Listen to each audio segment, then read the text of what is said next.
یہ علی ہمیں تو ترجمے کے ساتھ بھی زیادہ لگ رہا ہے. کہا صرف ترجمہ ہی تھوڑی ہے، تفسیر بھی ہے. ناسخ اور منسوخ آیتوں کی تفصیل بھی ہے. کہا یہ علی بس یا کچھ اور؟ کہا حاشیہ بھی ہے. ہائے ہائے، یہ علی کا وہ جملہ تھا جس نے بہتوں کو حاشیے پر پہنچا دیا.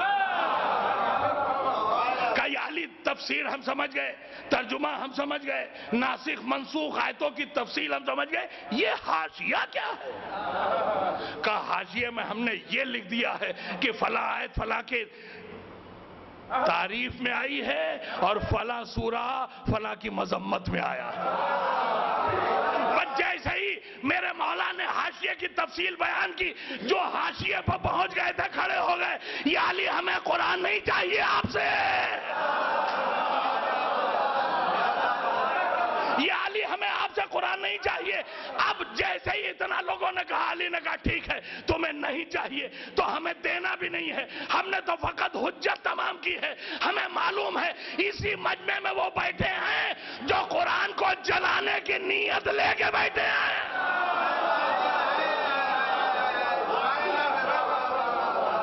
میں تو فقط اتمام حجت کے لیے لایا ہوں، مجھے قرآن دینا بھی نہیں ہے. اور اب ہمارے اس قرآن کو تم اس وقت تک دیکھ بھی نہ پاؤ گے جب تک کہ ہمارا آخری نائب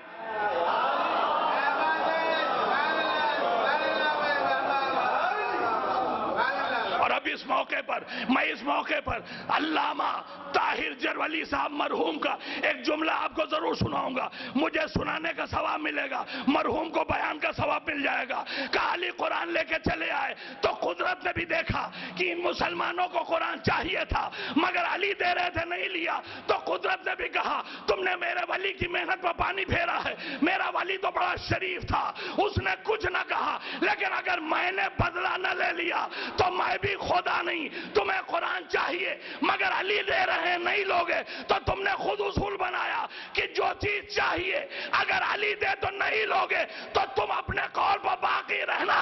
اب ہم جنت اسی سے بٹوائیں گے، لینا نہیں.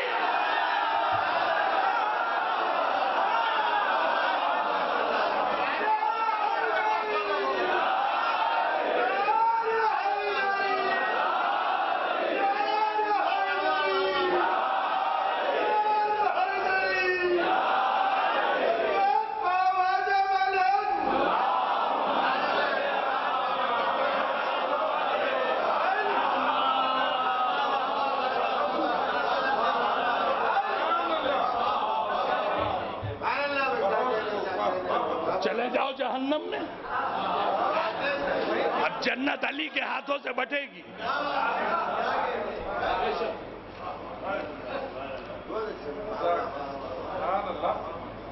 دیکھیں گفتگو میں نے مکمل کر دی ہے. اب تک جو کچھ میں نے کہا اس کا نچوڑ دو جملوں.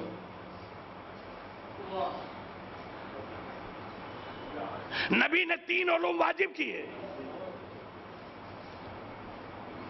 علم قرآن جو علی کے علاوہ کسی اور سے نہیں ملے گا، علم حدیث مولا علی کے علاوہ کسی سے نہیں ملے گا، علم فقہ میرے مولا کے علاوہ کسی اور کی چوکھٹ سے نہیں ملے گا. یہ تینوں علوم ملیں گے در علی سے، اور نبی کے قول کے مطابق جو یہ علوم پالے وہ ہے عالم، اور جسے یہ علوم نہ ملے وہ عالم نہیں ہے. تو علم ملتا ہے محبت سے، علم ملتا ہے خلوص سے. تو جسے علی سے محبت ہے اسی کو تو یہ علم ملیں گے، اور جسے یہ علم ملیں گے وہی ہوگا عالم. اب ایک میرا جملہ سنبھالیے گا، یہ علم ملیں گے محبت سے، اور جسے علم مل جائے وہی بنے گا عالم. محبت سے علم ملتا ہے، دشمنی سے علم نہیں ملتا. تو جسے علی سے دشمنی ہے اسے یہ علم نہیں ملیں گے، اور جب علم نہیں ملیں گے تو وہ عالم نہیں بنے گا. تو مجھے جملہ کہنے کا حق مل گیا کہ دشمن علی کچھ ہو جائے عالم نہیں ہو سکتا.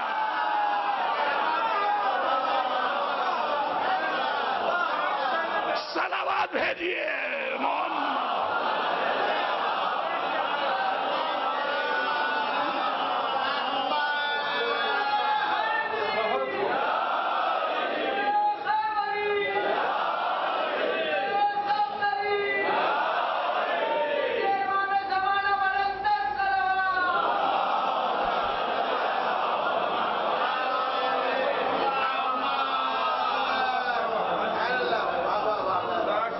جس کے دلوں میں عشق رسول اور آل رسول اور عشق علی ہے وہ وہی عالم بن سکتا ہے، اور جو اپنے سینوں میں بغض علی کو چھپائے ہوئے وہ کچھ ہو جائے عالم نہیں ہو سکتا. بس اب بات کو منزل پر پہنچا دینا چاہتا ہوں 5 منٹ کے لیے.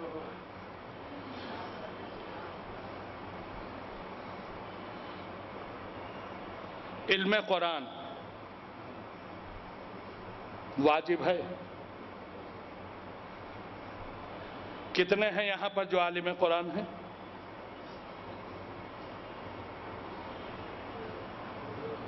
نبی نے واجب کیا ہے. کتنے ہیں اس مجمع میں جو عالم قرآن ہیں؟ علم حدیث واجب ہے.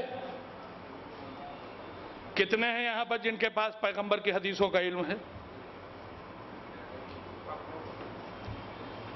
یہ آخر میں فقہ کا لفظ اسی لیے رکھا رسول نے کہ اگر الگ سے علم قرآن نہ حاصل کر سکو، الگ سے علم حدیث حاصل نہ کر سکو، تو ان دونوں کا جو نچوڑ فقہ ہے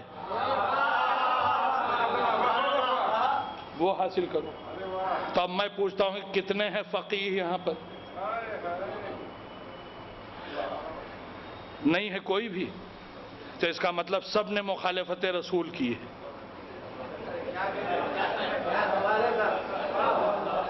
اگر میرا جملہ غلط ہے کہیں سے بھی تو پورے مجمع کو حق دے رہا ہوں کھڑے ہو کے مجھے جواب دیجیے، مگر گھبرائیے گا نہیں. مشکل کشا کا نام لے کے اس منبر پر آتا ہوں، مشکل میں پھنسا کے نہیں جاؤں گا.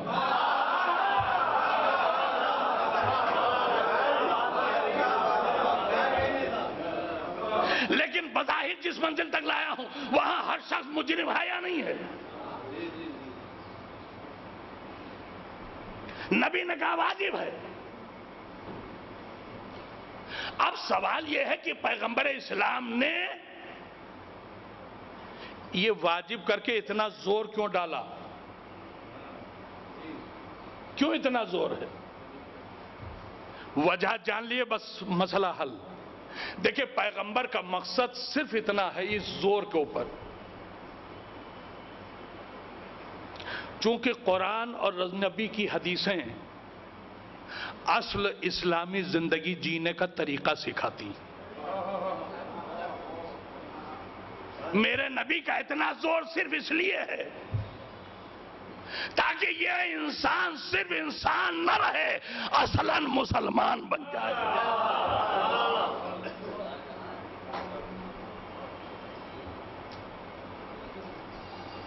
اسلام کیا چاہتا ہے